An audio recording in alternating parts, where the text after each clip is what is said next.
오늘 짧게 4절만 봤는데요. 6절 말씀을 다시 한번 읽어보겠습니다. 시작.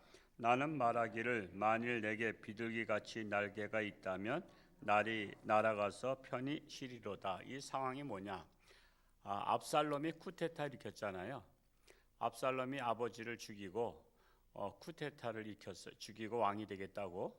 그때 아히도벨은 사실은 다윗의 책사였었죠.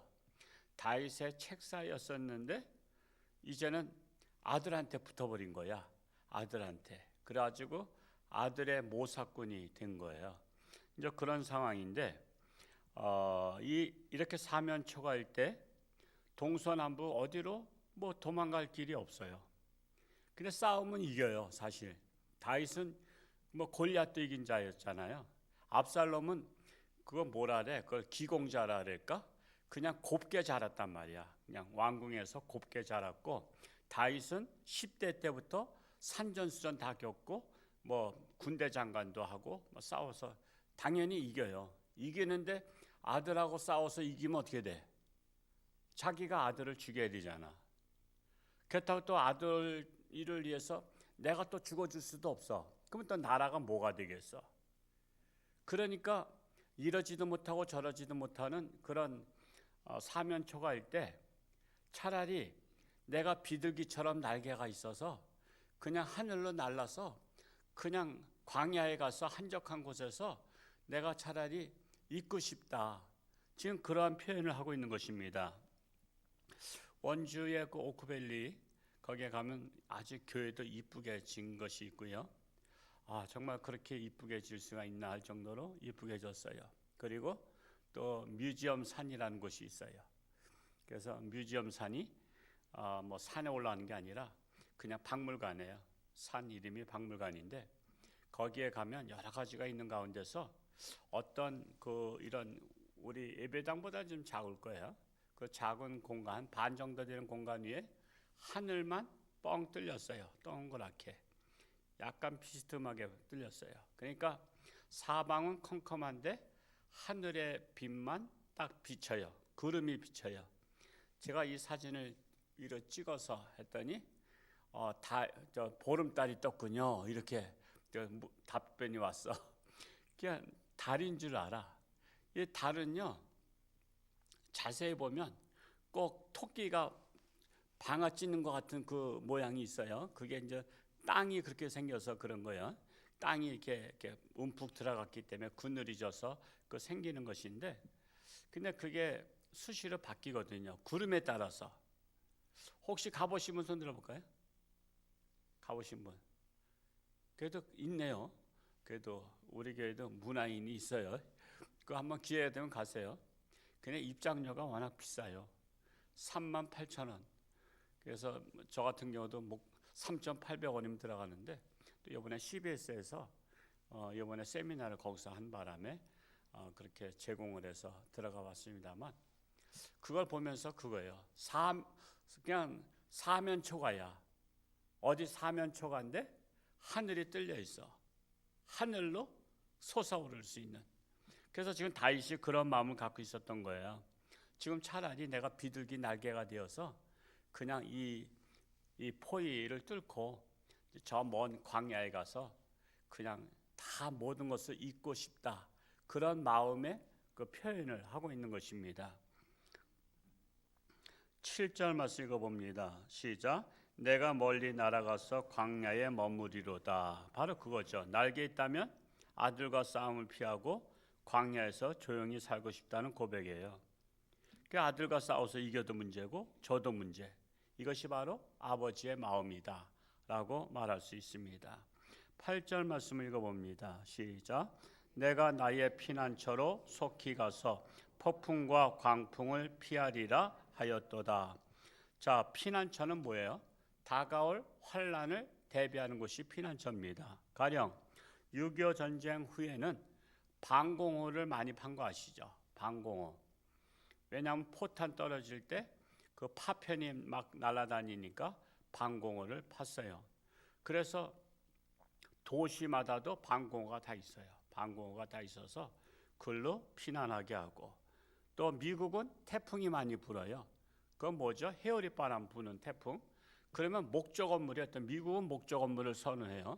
그러다 보니까 목조 건물들이 와장창 다 무너져. 그래서 집에 있어도 그게 피난처가 안 돼. 그래서 미국에 좀 돈 있는 사람들은 지하를 꼭 파요. 그냥 지하 1층을 파서, 그러니까 1층이 무너져도 지하 1층은 그 안전하거든. 그런 것 같은 거예요. 그러니까 이번에 화재가 났을 때 보통 뭐 미국은 화재 났다면 서울의 몇 배를 태워버리잖아요. 그런데 목조주택이 되게 또 재벌들이 목조주택이야.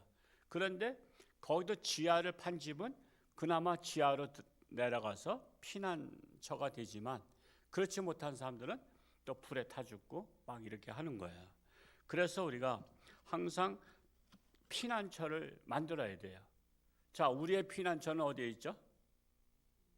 우리 홍천중앙교회가 피난처입니다. 우리가 피난처예요. 교회가 피난처입니다. 그래서 환난을 당하거나 어려운 일을 당하면 어디로 달려가야 돼? 교회로 달려가야 돼. 교회로. 시험이 들면 교회 와서 하나님 앞에, 주여, 제가 이렇게 상처받고 정말 신앙생활 지금 제대로 해보려고 하는데 힘듭니다. 하나님 저에게 힘을 주시옵소서. 그래서 키지를 하면 알곡은 안으로, 쭉정이는 밖으로. 그래서 시험이 오면 알잖아요. 쭉정인지 알곡인지. 그러니까 우리는 알곡되면 더욱더 하나님 앞에 오는 거예요. 뭐 저도 늘 지금까지 일평생을 보면서 어려운 일들을 많이 겪었지만, 저는 진짜 어려우면, 그냥 지금은 아주 어려운 건 아닌 것 같아요. 지금도 어려움은 있어요. 근데 아주 어려운 거 아니에요. 제가 어려우면 극단적 선택을 해요. 그게 뭐예요? 죽으면 죽으리라 금식기도 들어가요. 그래서 하나님 앞에 매달리는 거예요. 약봉강가에서 야곱이 매달렸듯이 진짜 어려우면 내가 사생결단하다가 금식기도 들어가요. 지금은 이제 하루도 하기 힘들고 이틀도 하기 힘든데, 그럼에도 불구하고 이번에 전도잔치를 위해서는 제가 이제 하루 이번에 금식을 제안했잖아요. 그래서 저도 이제 나를 이렇게 잡아서 하루를 금식기도 하려고 하는데, 하루 정도야 뭐 다이어트밖에 안 되는 거죠, 솔직히. 그렇지만은 진짜 어려우면 그냥 하나님 앞에 금식 선포하고 들어가 버리는 거예요. 그래서 정말 신앙인은 어려움 당하거나 시험을 당하거나 환난을 당하면 하나님 앞에 와서 기도하는 거예요. 그런데 어려움 당했다고, 시험이 왔다고, 환난 당했다고 하나님을 떠나는 것은 본래 쭉정이기 때문에 바람에 날아가는 것과 같은 거예요. 그래서 우리는 항상 하나님의 말씀으로 봐야 돼요. 하나님의 말씀으로 봐야만 사람을 제대로 봐요. 내 생각으로 보면 안 돼요. 하나님 말씀의 기준으로 봐야 제대로 보인다는 사실이에요. 그래서 하나님께서 심판해 주시기를 바라는 말씀인데요. 우리 9절 말씀을 읽었었나요? 9절 다시 한번 읽어볼까요? 시작. 내가 성내에서 강포와 분쟁을 보았사오니 주여 그들을 멸하소서, 그들의 혀를 잘라 버리소서. 이 아이도벨의 그 간악한 혀, 그 잘라 버리소서라는 것은 그의 혀가 말하는 것을 그 무산되게 해달라는 거예요. 사실 아이도벨이 다윗의 책사였거든요. 알아. 그래서 아이도벨을 그걸 무너뜨릴 수 있는 사람이 또 다윗의 친구 중에 후세가 있어. 그 후세가 아들한테 붙으라래. 근데 그거는 책략적으로 붙은 거야. 그래서 아이도벨의 모략을 후세가 제가 생각에는 그렇지 않습니다 하면서 반론을 제기해.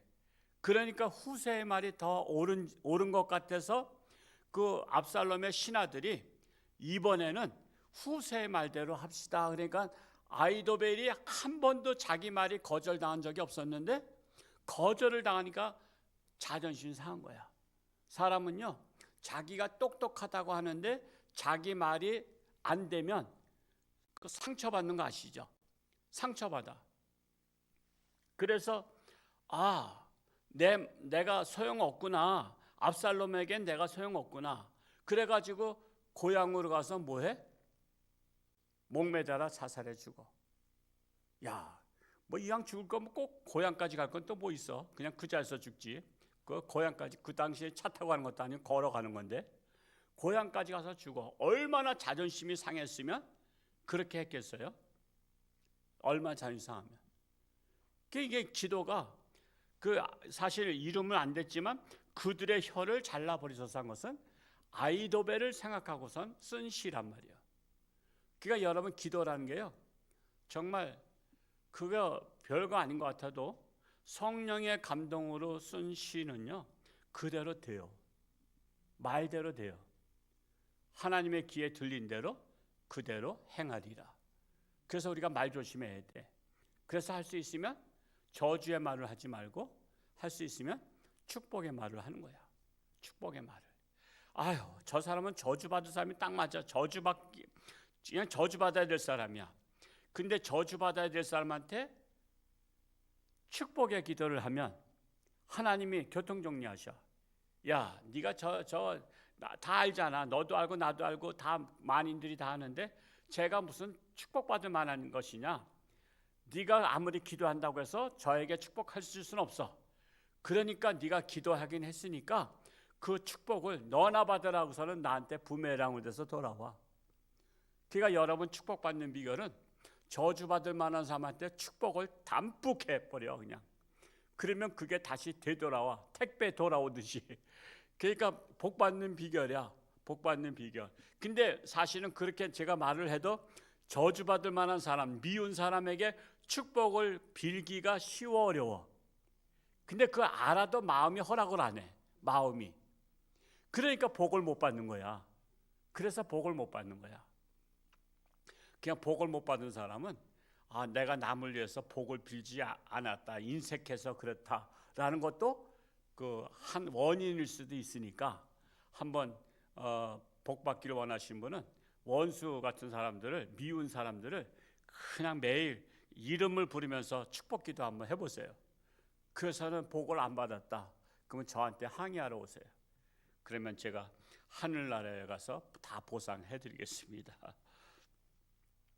그래서 결국 악인들은요 자충수를 둬서 멸망하는 거예요. 제께에 제가 넘어가는 것을 볼 수가 있습니다. 고로 잔머리를 굴리지 말아야 돼요. 잔머리. 우리나라 지도자들이 잔머리의 대가들이잖아요. 말장난이에요. 말장난. 제가 예전에는 청문회도 보고 그랬었는데 지금은 청문회를 안 봐요. 속이 그냥 내가 뒤집어져. 그러니까 우리나라 최고의 학문을 배운 사람, 여러분 국회의원 중에서 가장 많은 사람 배출한 사람 어디죠? 서울대야, 연대, 고대야. 가장 많이 배운 사람들이 가장 잔머리를 잘 굴려. 잔머리를 잘 굴려. 그러니까 말을 이렇게 붙였다 저렇게 붙였다 막 그래요. 그냥 자기 모순에 자기가 빠지는 거야. 그런 내로남불이야. 참으로 3분의 2, 국회의원들 3분의 2가 전과자 출신이라 그러잖아요. 우린 전과자들을 다 뽑아놓은 거야. 그러니까 뭐냐면 고양이한테 생선 맡긴 거야. 그러니까 나라의 국고를 그냥 갖다가 막 빼먹지. 오죽하면 위안부한테 주라고 한 돈을 그래 그냥 다 빼먹었어? 그래도 또 풀어주잖아. 풀어주잖아. 우린 그런 나라야. 그러니까 우리가 정신을 차리고 악인들을 뽑아주지 말아야 되는데 악인들을 뽑아주고 또 한탄을 하네. 참 미련한 거야. 그러니까 백성들이 미련한 거야. 악인들을 뽑아주고 칼자를 강도한테 주고 내 아들 찔러 죽였다 그러니 아들 왜 찔러 죽였더니 저 사람이 칼을 줘서 내가 찔렀다. 그런 것 같은 거야. 그게 바보지 바보. 그래서 우리가 잔머리 굴린 사람을 지도자로 세우면 나라는 윤리도 붕괴되고요. 정의도 사라지는 거예요. 그래서 우리가 정말 올바른 지도자를 세워야 되는 거예요.